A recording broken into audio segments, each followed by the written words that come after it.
What's going on, guys? Irv Gotti back with another video.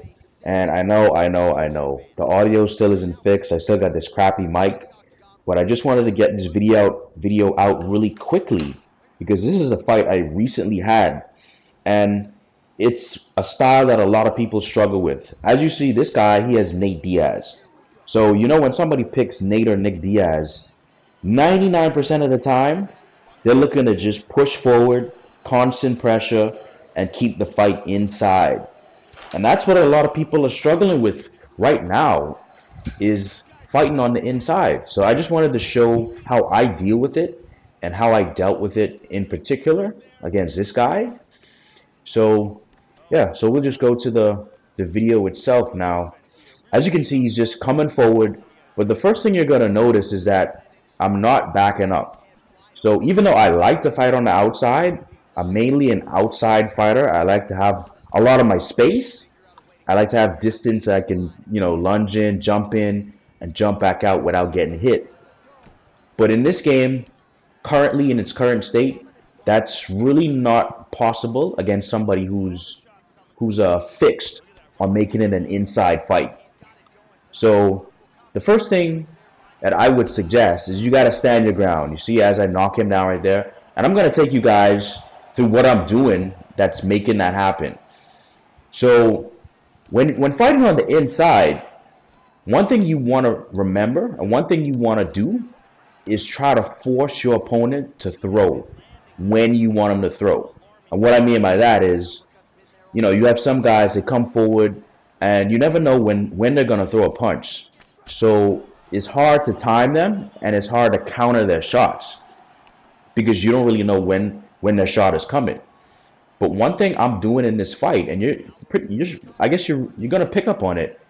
What I'm doing is I'm throwing the body hook out there, but a lot of times I'm just feinting the body hook. So just like that, you see it right there. And when I feint the body hook, he immediately is gonna throw a punch after that. Because especially now after the tuna set with the body punch nerf, guys, I mean, they want to punish body shots. It's very easy to punish body shots now.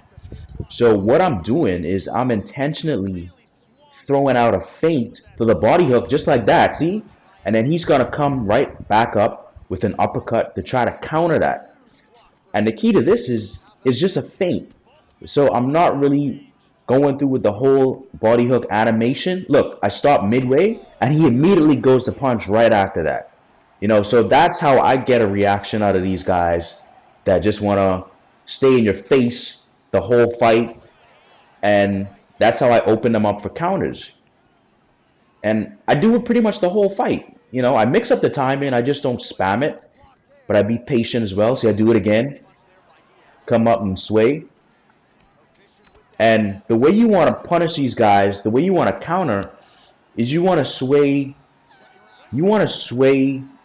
Well, ideally, I like to sway towards their lead hand. Because as I said in the previous video, most likely they're not going to be throwing power punches with their lead hand. They're mainly going to be leading with a jab or something like that. But if you notice that they are throwing power punches with their lead hand, and he actually switches stances now. I think he picked up on what I was doing. So he switched his stance. But yeah, you want to sway towards, or you want to sway away from their power hand. And that's really what I try to implement in my game. He started throwing some body kicks.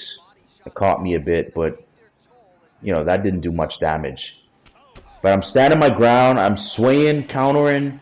I mean, if he wants to just stay in my face, then you got to take these punches, baby boy. I mean, I like my space, but I'm not going to back up. I'm not going to let you bully me and just push me away. Because that's what these guys want to do.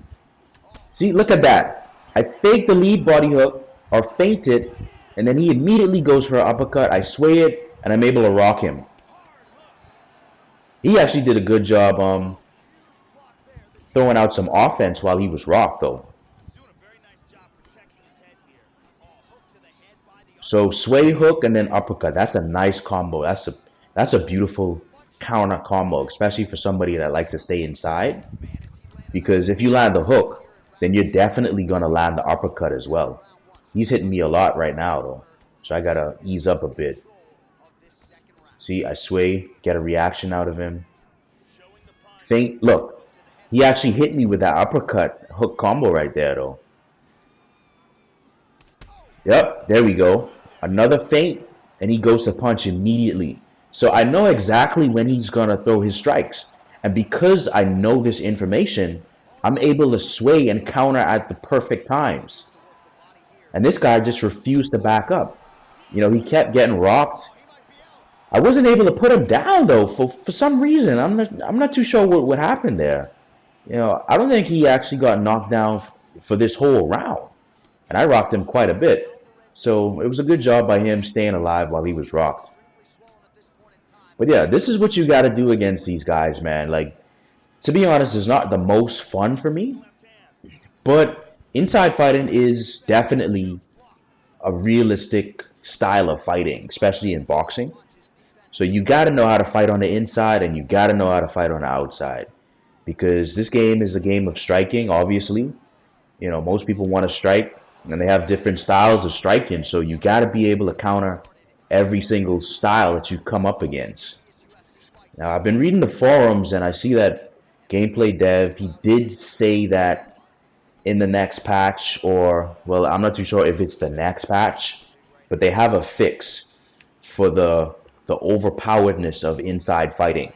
And he said he's working on something, and hopefully he's going to make outside fighting more relevant and more prevalent, because right now most of my fights are just people coming forward, constant pressure, they want to be in your face the whole fight.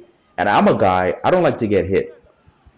I like the Floyd Mayweather, Conor McGregor style of fighting, that is counterpunching, keeping distance, hitting without being hit myself. So when I get hit, like, I can't stand that. But there it is again.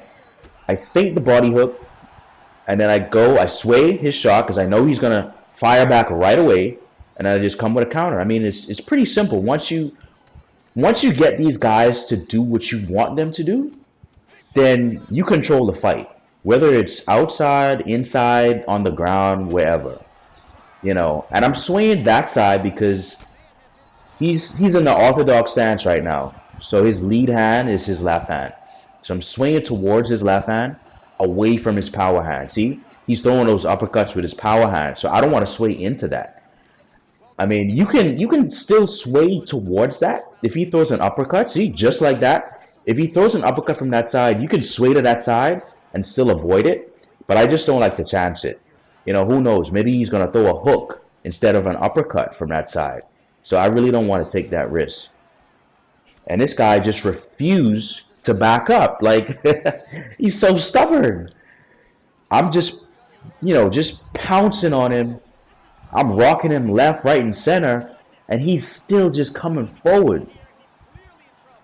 And I'm definitely not going to move back, you know, because I'm winning this fight right now. I think he may have gotten round 2, but I knocked him down at least like twice already, 2 or 3 times. So, see, there we go, again, and this guy has yet to catch on. You know, I'm feinting, I'm drawing out that reaction from him, and I'm countering every single time. You know, and this is the type of stuff that you got to pick up on. What I do too, to try to stay in the center of the octagon, is I use my lunges. Now, lunges aren't as effective this year as they were last year. See, that time he didn't even react. But I still was able to get the counter off. You know, so it's like, pick your poison, dude. Either you're going to stand in my face and get countered to death, or you're going to back up, use your spacing properly, as he rocks me there. But he doesn't get me down. I'm able to duck. And that's something you got to do when you get rocked too. You got to be able to move your head. You don't always have to duck, because some people throw uppercuts because they catch on that you're ducking. So you definitely got to move your head instead of just block. There you go. Let's get out of here, boy. That's how you deal with somebody that wants to come in your face the whole fight, move forward, doesn't want to give you any breathing room. It's like he wants to kiss you. You gotta stand your ground. Don't back up. Draw a reaction out of him. Look at that wonky straight. That's crazy. You gotta draw a reaction out of him and counter that dude to death. Look at that. Nice hook uppercut combo puts Diaz out cold. But yeah, so I just wanted to get this video out quick. I'm gonna work on getting a better mic. Don't worry about that, so I can make more videos and hopefully get more tips. So hope this helped you guys, and hope you guys have more successful fights against this style. Until then, I'm out. Peace.